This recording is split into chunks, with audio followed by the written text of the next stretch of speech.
ابو داود شریف حدیث دی.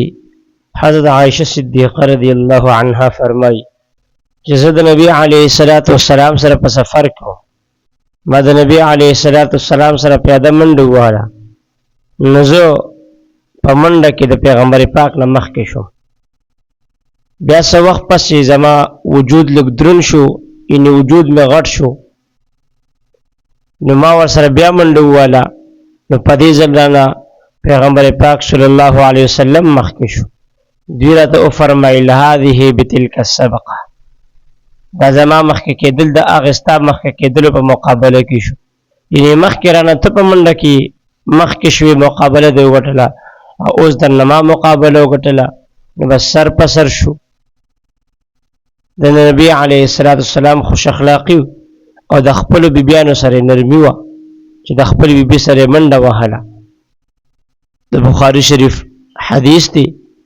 عائشہ صدیقہ رضی اللہ عنہا فرمائی د اختر ورځ وه، د حبشو خلکو په ډالو وړو نیزو باندې لوبې کولې. ما په خپله باندې پیغمبر علیه الصلاۃ والسلام ته د تماشې کتلو دپاره وویل. بیا نبی علیه الصلاۃ والسلام راته وفرمایل تشتهین تنظرین، لوبه کتل غواړئ؟ ما ورته ویل نعم یا رسول الله.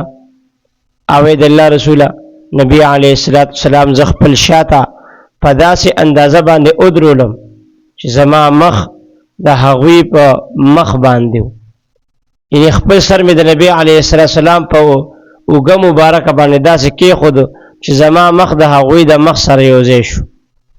نبی علیه الصلاۃ والسلام هغوی ته وفرمایل ای بني ارفدو، حبشو تکړه شي، ډېر ښه. حضرت عائشہ صدیقہ رضی اللہ عنہا فرمائی چې بیا زه په ولاړه باندې ستړی شوم. نبی علیه الصلاۃ والسلام راته وفرمایل حسبک، بس دی ای عایشې، بس دی، نه دا کافي ده؟ ما ورته ویل او د الله رسوله. دوی راته وفرمایل فاذهبي، بس ته اوس لاړه شه عایشې.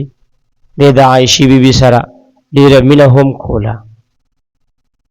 نو عزتمنو د خپلو بیبیانو سره نرمي پکار ده، او نرمي به خامخا د خپلو بیبیانو سره کوو. ولې؟ سفارش الله قرآن عظیم الشان کې کړی دی وعاشروهن بالمعروف. نو د خپلو بیبیانو سره نرمي کول، خوش اخلاقي کول، دا یو سنت عمل هم دی. پیغمبر پاک هغې هم خپلو بیبیانو سره ډېر محبت کړی دی.